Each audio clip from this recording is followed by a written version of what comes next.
의입니다. 의. 예수님의 의가 죄를 포기하기 위해서 가져오는 사람들에게 약속되어 있어요. 죄를 포기하지 않고 죄를 가져오는 사람들에게는 이 약속이 결코 있을 수 없습니다.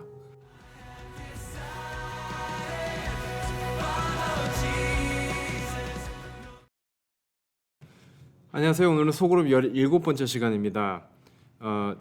저번 주에 제가 성경 공부를 하는데 어떤 청년이 이런 질문을 했어요. 참된 회개가 무엇인가? 그래서 제가 그 질문을 그 자리에서 대답을 하지 않고 참된 회개에 대해서 이번 주 설교에서 좀 다루기로 했습니다.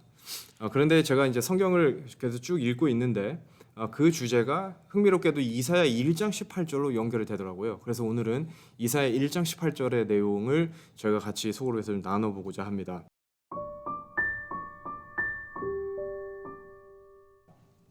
여기 보면 이런 말씀을 하고 있어요. 여호와께서 말씀하시되 오라 우리가 서로 변론하자. 너희 죄가 주홍 같을지라도 눈과 같이 희어질 것이요 진홍같이 붉을지라도 양털같이 되리라. 이렇게 말을 하고 있어요. 굉장히 유명한 구절이죠. 여기 보면은 오라 우리가 서로 변론하자 이렇게 말을 하고 있어요. 그러니까 변론하자라는 말은 무슨 말이냐면 원어로는 결심하다, 판단하다, 심판하다, 해결하다 이런 말입니다. 그러니까 지금 하나님께서는 오라 누가 옳고 그른지 우리가 한번 판단하고 심판해 보자. 누가 죄가 있고 누가 죄가 없는지 한번 우리가 판단하고 한번 심판해 보자라는 내용이죠. 이 구절을 저희가 사실 예수님을 믿지 않았다가 예수님을 믿고 따르기로 선택한 사람들에게 많이 적용을 했습니다. 사실 과거 성경 공부를 할 때도 저도 이 구절을 그렇게 많이 적용을 했어요. 예수님을 이제 개인의 구주로 맞이하는 사람들에게 이 구절을 많이 적용을 했죠. 그런데 이 구절의 문맥을 살펴보면은 1차적인 대상이 그런 사람들이 아니라는 것을 저희가 단번에 알 수 있습니다. 11절에 보면 이런 말씀을 하고 있어요. 헛된 재물을 다시 가져오지 말라. 분향은 나의 가증이 여기는 바요.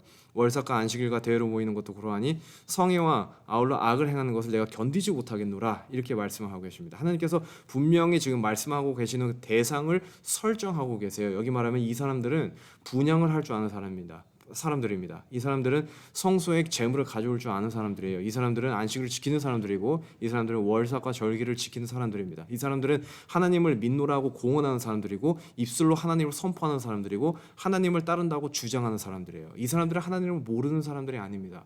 그런데 문제는 무엇이냐면은 하나님을 따른다고 주장하면서도 여전히 마음에 우상이 있는 것이고 여전히 우상 숭배에 빠져서 살고 있는 것이에요. 그러니까 이사야의 대부분의 전반적인 내용이 그렇습니다. 우상 숭배에 대한 워닝이죠.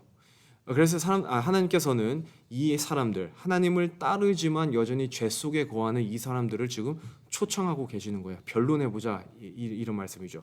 욥기 23장 7절에 가면은 변론하자라는 말이 이렇게 쓰였습니다. 여기 보면은 거기서는 정직자가 그와 변론할 수 있은즉 이렇게 말했어요. 내가 심판자에게서 영영이 벗어나리라 이렇게 말을 했어요. 정직자가 그와 변론할 수 있은즉 정직자라는 말은 원어로는 사실 의를 행하는 사람, 의인이라는 사람이라는 뜻입니다. 그래서 의인이 하나님과 변론할 수 있다 이런 말이에요. 한번 생각을 해보세요. 하나님께서 오라 우리가 서로 변론하자라고 초청을 하시는데 10이면 10, 100이면 100 누가 하나님 앞에서 죄가 없다고 할 수 있겠어요? 이거는 하나마나입니다. 이 심판은 변론을 하나마나예요. 무조건 유죄 선고죠. 근데 중요한 것은 하나님께서 초청하시는 이유가 있어요. 무엇이냐면 오라라는 내용이에요. 오라. 이 오라라는 것이 무엇이냐면은 굉장히 중요한 내용인데 이것이 바로 무엇이냐면은 죄를 포기하기 위해서 죄를 가져와라 이거예요. 죄를 핑계하지 말고 죄를 가져와라. 너의 연약성을 모두 나에게 가져와라. 있는 그대로 나에게 너를 제시하라. 너의 수치심을 나에게 보이라. 나에게 너의 성향을 그대로 가져와라. 너의 은밀한 죄들 그것을 그대로 가져와라.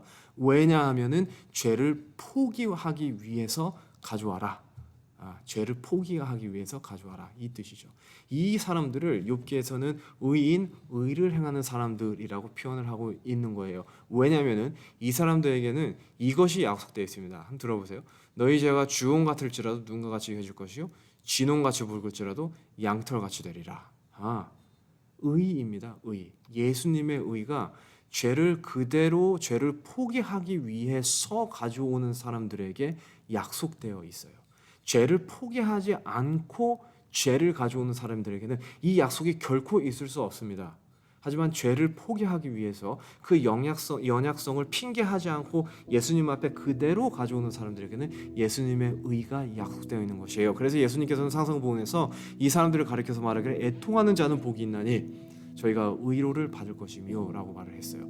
똑같은 사람들입니다. 애통하는 사람들, 자기의 죄를 아파하는 사람들, 죄의 흉악성을 보는 사람들, 자기의 죄가 하나님의 마음을 얼마나 아프게 하는지 하나님의 마음을 만지는 사람들, 그럼으로써 죄가 더 이상 매력적으로 보이지 않는 사람들, 이 사람들에게 한 가지 약속이 있습니다. 그것이 바로 무엇이냐면은 저희가 위로를 받을 것이며 예수님의 의예요. 예수님의 의. 이 사람들에게 예수님의 의가 약속되어 있고 이사야는 그것을 조금 더 구체적으로 표현하고 있는 거예요. 뭐냐면은 너희 죄가 주홍 같을지라도 눈과 같이 되고 너희의 죄가 진홍같이 붉을지라도 양털같이 되리라. 우리가 하나님을 믿고 예수님을 여전히 믿는 가운데 여전히 우리 마음속에 죄가 있는 줄로 압니다. 저도 마찬가지예요. 하지만 우리가 우리의 연약성을 매 순간 예수님 앞에 그대로 핑계치 않고 죄를 포기하기 위해서 예수님 앞에 가져갈 때에 이 놀라운 약속이 오늘 우리를 사는 우리에게도 성취가 되는 것입니다. 애통하는 자는 복이 있나니 저희가 위로를 받을 것이며 이 말씀이 오늘 우리를 사는 우리의 삶 속에서 이루어지기를 바랍니다. 이상입니다.